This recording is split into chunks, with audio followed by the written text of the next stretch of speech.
नरेंद्र भाई मोदी,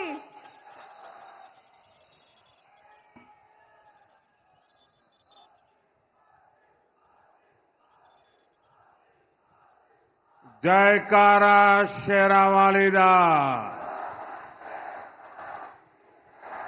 बोल सांचे दरबार की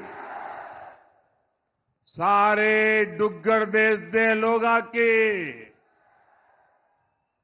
मेरा नमस्कार। साथियों, ये चुनाव जम्मू कश्मीर का भविष्य चुनने के लिए है। ये नया जम्मू कश्मीर को और बुलंद बनाने के चुनाव है। कांग्रेस, एनसी, पीडीपी के जिन 3 खानदानों ने इस क्षेत्र को सालों साल घाव दिए, जख्म दिए, उनकी राजनीतिक विरासत का सूर्य आपको अस्त करना ही होगा।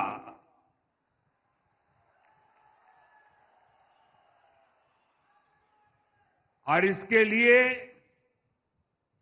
आपको कमल के निशान को चुनना होगा। ये भाजपा ही है जो आपके हितों को प्राथमिकता देती है। ये भाजपा ही है जिसने आपके साथ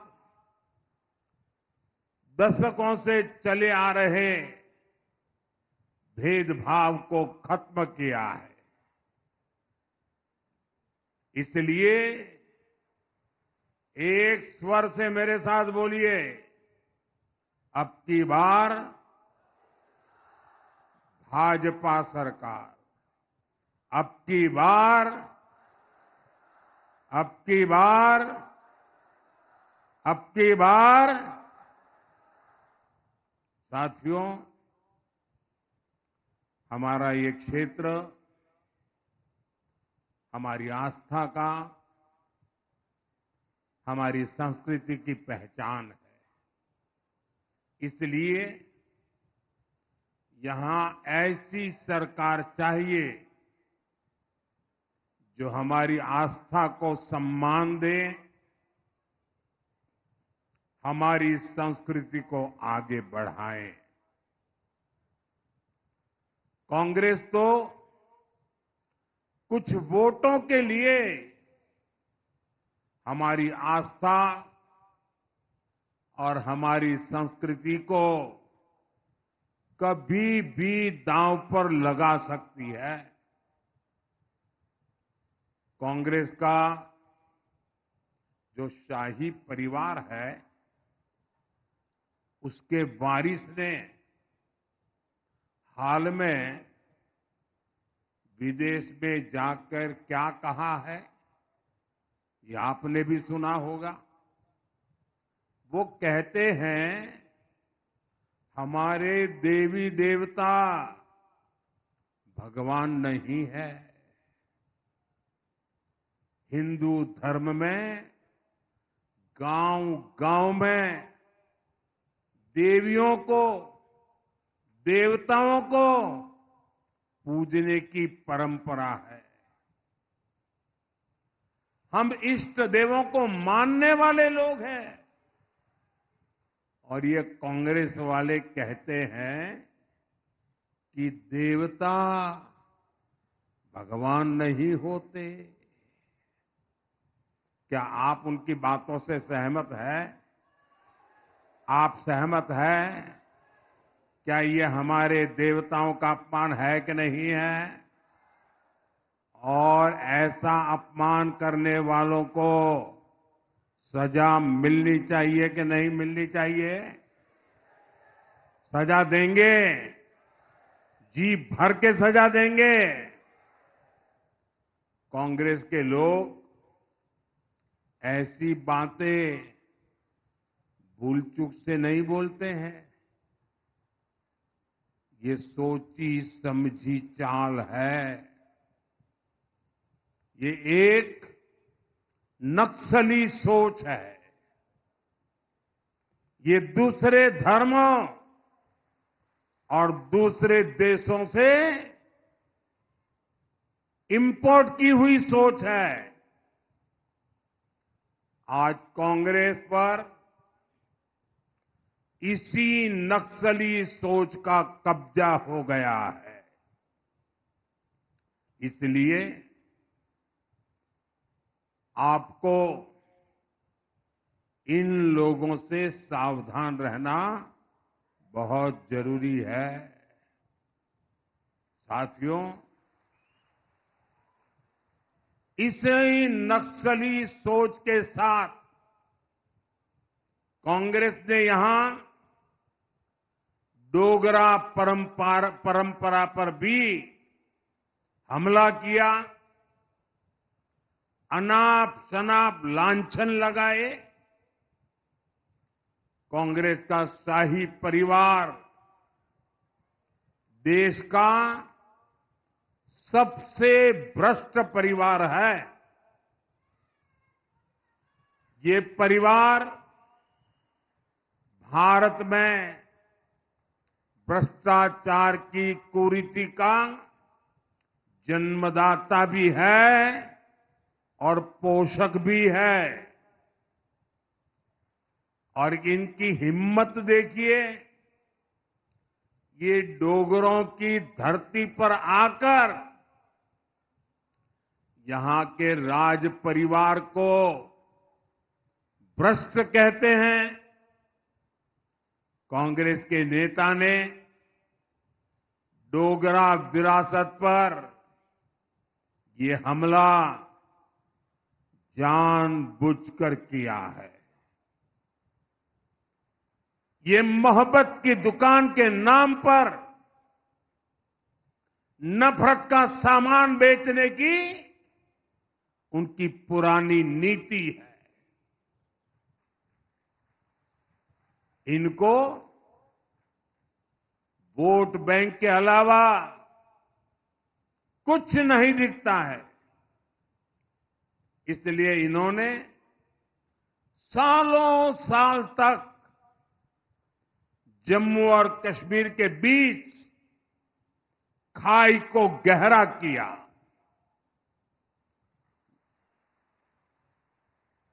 जम्मू के साथ हमेशा हमेशा भेदभाव किया,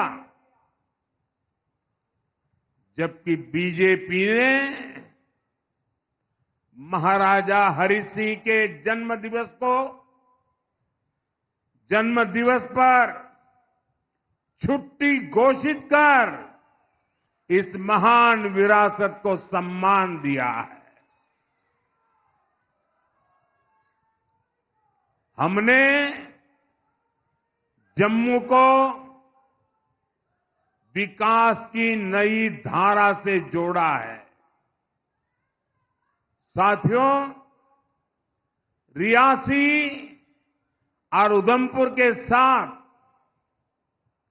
कांग्रेस नेशनल कॉन्फ्रेंस और पीडीपी ने कैसा सौतेला व्यवहार किया है, ये आप मुझसे ज्यादा जानते हैं। अटल जी की सरकार के समय चेनाब ब्रिज स्वीकृत हुआ था, लेकिन कांग्रेस एनसी की सरकार ने इसकी फाइल को दबा दिया। आपने मोदी को और भारतीय जनता पार्टी को ये काम सौंपा।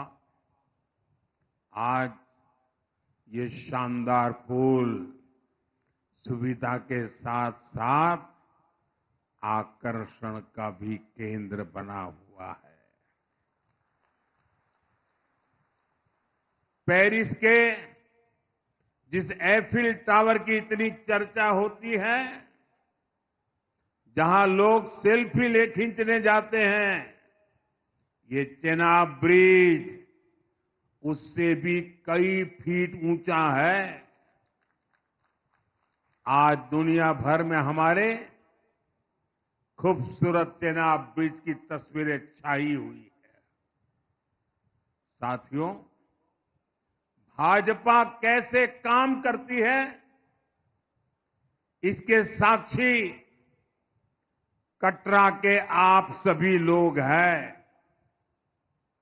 जब हमने देश में वंदे भारत जैसी सेमी हाई स्पीड ट्रेन चलाने का फैसला किया, तो शुरुआती ट्रेन कहां से चली?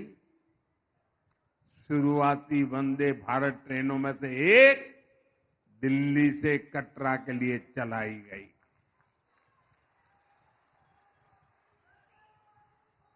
आज दो वंदे भारत ट्रेनें यहां दिल्ली से पहुंचती है। पहले जब मैं यहां आता था तो रेलवे स्टेशन की हालत बहुत खराब थी। बीते वर्षों में कटरा रेलवे स्टेशन और रियासी रेलवे स्टेशन में नई सुविधाओं का निर्माण हुआ है। आज उधमपुर और रामबन की दूरी लगभग सिमट गई है। चेनानी नासरी टनल बनने से जम्मू और श्रीनगर आने जाने में कई घंटे कम टाइम लगता है। ऐसी कई टनल जम्मू कश्मीर में बन रही है, जिससे हमारा ये राज्य देश के सबसे कनेक्टेड राज्यों में से एक बन रहा है। दिल्ली कटरा एक्सप्रेस वे पर भी तेजी से काम चल रहा है। इसलिए दिल्ली आना जाना और आसान होगा। इससे यहां फल और सब्जी के किसानों को भी बड़ा बाजार मिलेगा।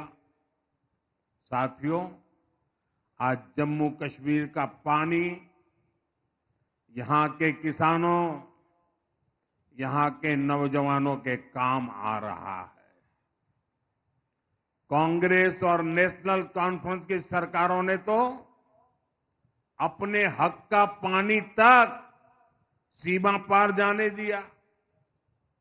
ये यहां बड़े डैम बनाने तक की हिम्मत नहीं कर पाते थे। कांग्रेस तो इतने दशकों तक शाहपुर कंडी डैम प्रोजेक्ट को हाथ भी नहीं लगा पाई। इसके कारण जम्मू डिवीजन की हजारों हेक्टेयर जमीन बंजर हो रही थी। भाजपा सरकार न आती तो आज भी कठुआ और सांबा जिले के सैकड़ों किसान, वो हमारे किसान परिवार बेहाल होते। अब शाहपुर कंडी डैम बनने से हजारों किसानों को नई जिंदगी मिली है। आज जम्मू डिवीजन में 4 बड़े बिजली कारखानों पर काम चल रहा है। पाकलदुल प्रोजेक्ट हो, कीरू पावर प्रोजेक्ट हो, रतले प्रोजेक्ट हो, क्वार पावर प्रोजेक्ट हो, इनसे जम्मू वालों को बिजली तो मिलेगी ही, अनेक नौजवानों को रोजगार भी मिल रहे हैं। और इसलिए साथियों, ये ऊर्जा के क्षेत्र में पावर प्रोजेक्ट हो, इनसे बहुत बड़ा लाभ होने वाला है। इस क्षेत्र में अच्छी स्वास्थ्य सेवाओं की बहुत समस्या रही है।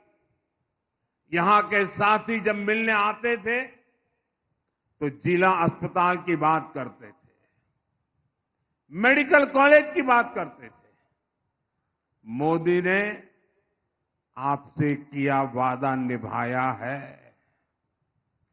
आज रियासी में जिला अस्पताल अब बेहतर तरीके से काम कर रहा है।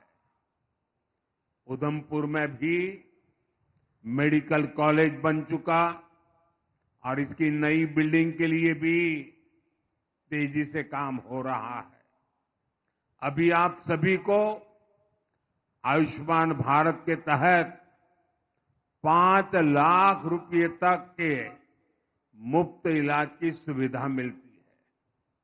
अब जम्मू कश्मीर ने ऐलान किया है कि सरकार बनने के बाद वो 7 लाख रुपए तक का इलाज मुफ्त करवाएगी।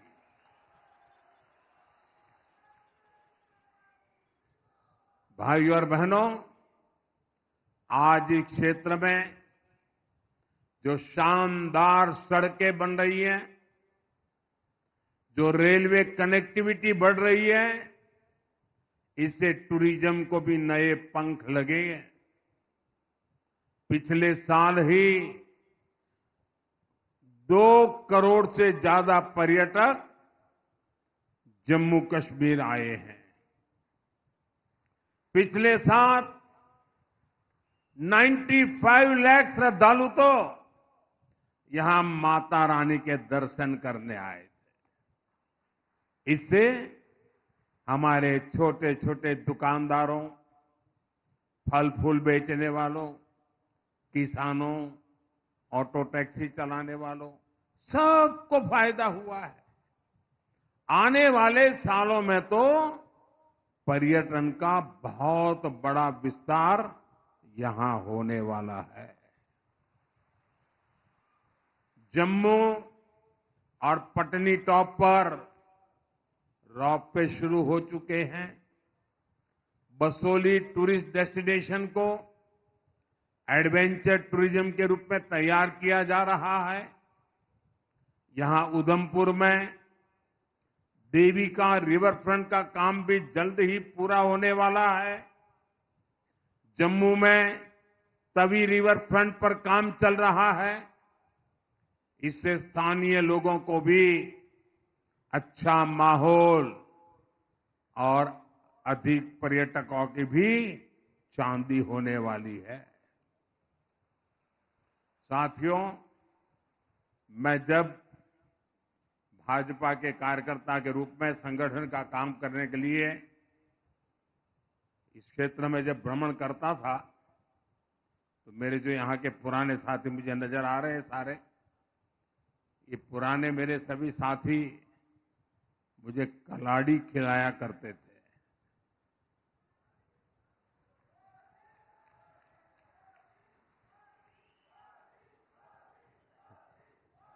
और उधमपुर की कलाड़ी की तो बहुत चर्चा होती थी। मुझे खुशी है कि भाजपा सरकार ने अपने कार्यकाल में उधमपुर की कलाड़ी को जीआई टैग मिला है।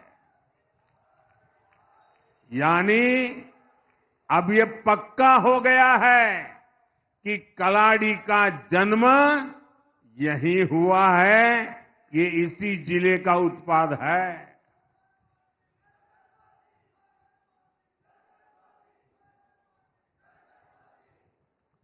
बसोली पश्मीना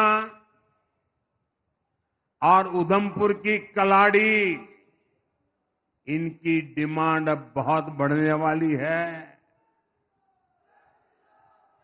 ये हमारे पशुपालकों, हमारे बुनकरों के लिए नए मौके लेकर आएगा।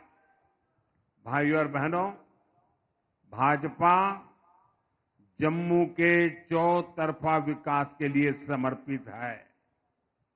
भाजपा यहां के नौजवानों को वो मौके देना चाहती है जिससे कांग्रेस, नेशनल कॉन्फ्रेंस और पीडीपी ने उन्हें वंचित रखा है। देश का नाम रोशन करने वाले पैरा एथलीट राकेश और शीतल की सफलता में कटरा का बड़ा योगदान है। इसी धरती की इन दोनों संतानों ने भारत का मान बढ़ाया है। देश के लिए गौरव दिलाने वाले इन दोनों मेडल विजेताओं की ट्रेनिंग यहीं इसी स्थान पर हुई है। मां वैष्णो के आशीर्वाद से हुई है। यहां आने से पहले वे दिल्ली में भी मेरे मेहमान थे। साथियों, आप मुझे बताइए, जब छोटी सी बिटिया शीतल सटीक निशाना लगाती है, दुनिया के दिग्गजों को पछाड़ती है, तो आपको गर्व होता है कि नहीं होता है? गर्व होता है कि नहीं होता है आपको? जब राकेश का अचूक तीर टारगेट पर लगता है, तो यहां हर घर में तालियां बजती हैं कि नहीं बजती है? जम्मू कश्मीर का हर नौजवान ऐसे ही सफलता की बुलंदियों पर पहुंचे, उसके लिए यहां अवसर ही अवसर है। और ये अवसरों का निर्माण करना, ये मोदी का संकल्प है। और इसलिए मोदी जम्मू कश्मीर के विकास के लिए दिन रात मेहनत कर रहा है। साथियों, कांग्रेस, नेशनल कॉन्फ्रेंस और पीडीपी कभी यहां के नौजवानों का भला नहीं कर सकते। इन तीन दलों ने यहां के नौजवानों का भविष्य बर्बाद किया है। इनके इस पाप ने सिर्फ कश्मीर में ही आग नहीं लगाई, जम्मू को भी झुलसाया। और इसका फायदा सीमा पार बैठे देश के दुश्मनों ने उठाया है। कुछ महीने पहले यहां माता के भक्तों पर कायराना हमला हुआ है। मैं विजय कुमार जी को नमन करता हूं। उन्होंने शिवखेड़ी में श्रद्धालुओं को बचाने के लिए अपना जीवन दे दिया। ये जज्बा हमें प्रेरित करता है। जब से आर्टिकल 370 की दीवार टूटी है, तब से आतंक और अलगाव यहां लगातार कमजोर पड़ रहे हैं। जम्मू कश्मीर स्थायी शांति की तरफ बढ़ चला है। आप सभी के सहयोग से जम्मू कश्मीर पूरी तरह से आतंक से मुक्त होकर रहेगा। भाजपा ने अपने संकल्प पत्र में इसका रोड मैप भी रखा है। भाजपा ने आतंकवाद पर व्हाइट पेपर लाने की बात की है, ताकि सालों साल तक जो आतंकवाद के पीड़ित रहे हैं, उन्हें पूरा इंसाफ मिल सके। साथियों, कांग्रेस, एनसी, पीडीपी, इनकी तुष्टीकरण की राजनीति के चलते हमारे कश्मीरी हिंदू बहनों भाइयों ने, हमारे सिख भाई बहनों ने बहुत भुगता है। भाजपा ने उनके बेहतर भविष्य के लिए भी एक विशेष स्कीम की घोषणा की है। आज मैं अपने ग्राम सुरक्षा समूहों की भी जी भर के तारीफ करूंगा। ये बहुत अच्छा काम कर रहे हैं। हमारी सरकार इनकी सुविधाएं बढ़ाने के लिए भी काम कर रही है।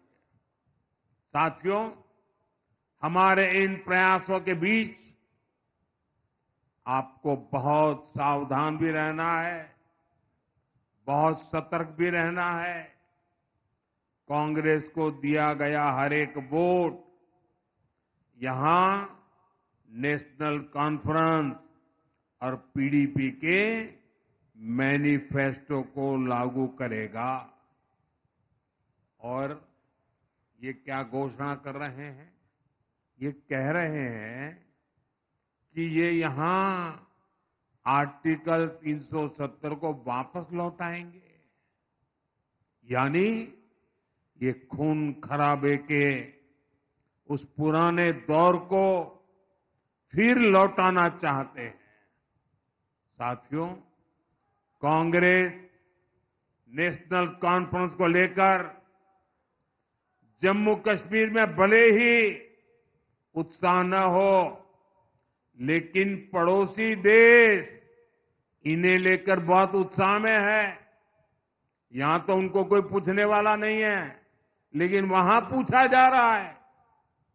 पाकिस्तान में कांग्रेस नेशनल कॉन्फ्रेंस के अलायंस की बल्ले बल्ले हो रही है। पाकिस्तान में इनके मैनिफेस्टो, इनके घोषणा पत्र से पाकिस्तान बहुत खुश नजर आ रहा है। पाकिस्तान के डिफेंस मिनिस्टर ने कांग्रेस नेशनल कॉन्फ्रेंस का खुलकर समर्थन किया है। पाकिस्तान से उनका कहना है कि आर्टिकल 370 और 35A को लेकर कांग्रेस और एनसी का एजेंडा वही है जो पाकिस्तान का एजेंडा है। ये वहां के मंत्री बोल रहे हैं। यानी कांग्रेस नेशनल कॉन्फ्रेंस की पोल खुद पाकिस्तान ने खोल दी है। यानी कांग्रेस नेशनल कॉन्फ्रेंस यहां पर पाकिस्तान का एजेंडा लागू करना चाहते हैं। पाकिस्तान के जिस एजेंडे ने जम्मू कश्मीर की पीढ़ियां बर्बाद की, हमारा खून बहाया, वही ये लोग यहां फिर से लागू करना चाहते हैं। दशकों तक कांग्रेस एनसी ने यहां वही काम किया जो आतंक के आका पाकिस्तान को सूट करता था। आज भी ये आतंक के आका के उसी एजेंडे को लागू करना चाहते हैं। लेकिन मोदी आज कांग्रेस नेशनल कॉन्फ्रेंस को डंके की चोट पर कह रहा है, हम जम्मू कश्मीर में पाकिस्तान के एजेंडा को लागू नहीं होने देंगे।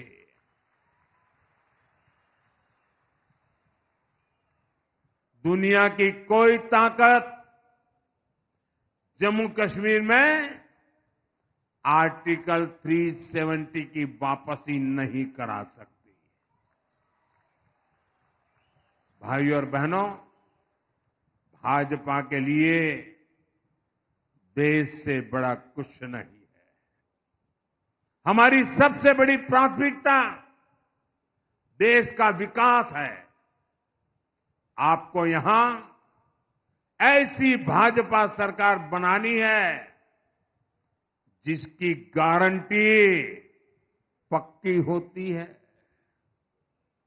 जो किसानों की सम्मान निधि 10,000 रुपया करने वाली है, जो मुफ्त इलाज की सीमा 7 लाख रुपए तक करने वाली है, जो हर साल बहनों को 18,000 रुपये की मदद देने जा रही है। साथियों, यहां बारीदार समाज के जो पुराने मुद्दे हैं,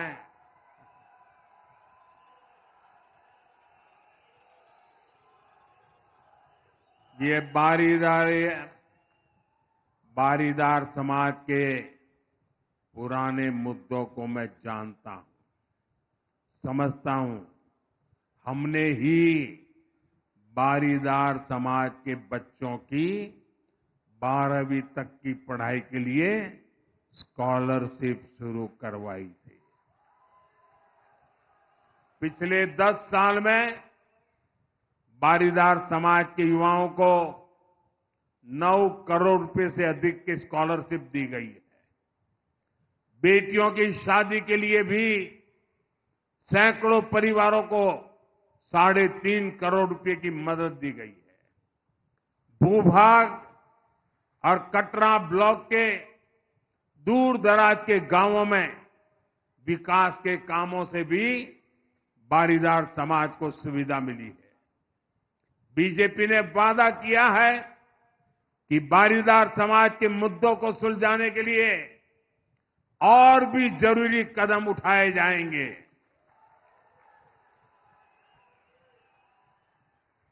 साथियों, मां के इस पावन धाम से मैं आपको एक और बात के लिए फिर आश्वस्त करता हूं। जम्मू कश्मीर को हम फिर से राज्य बनाएंगे।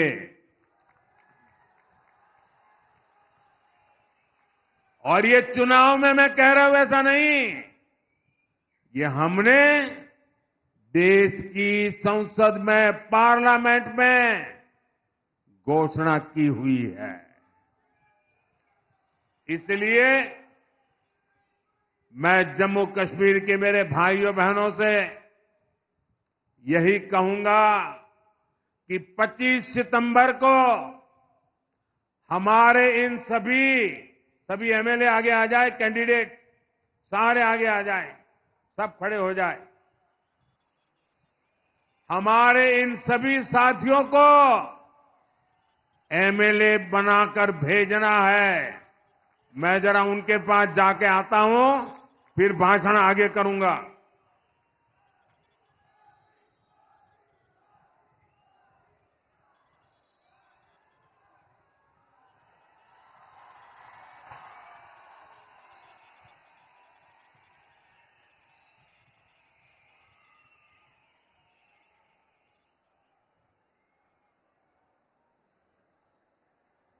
साथियों,